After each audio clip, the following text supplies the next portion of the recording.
Hello guys! Hello world!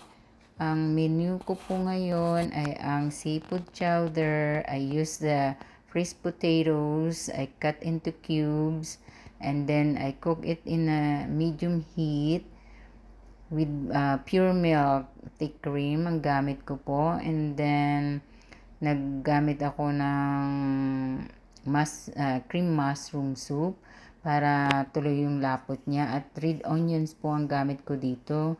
Continuously ko lang po siyang hinahalo-halo para hindi mamuo yung aking milk.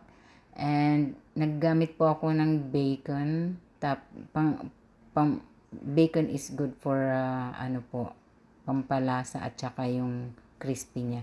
Mussels po ang ginamit ko, and then lobster juice. And then tinitimplahan ko lang siya ng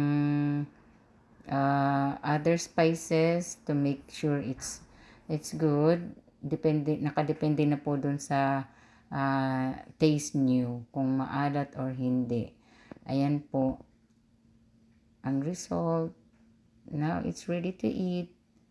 Guys, tikman na natin. Thank you for watching.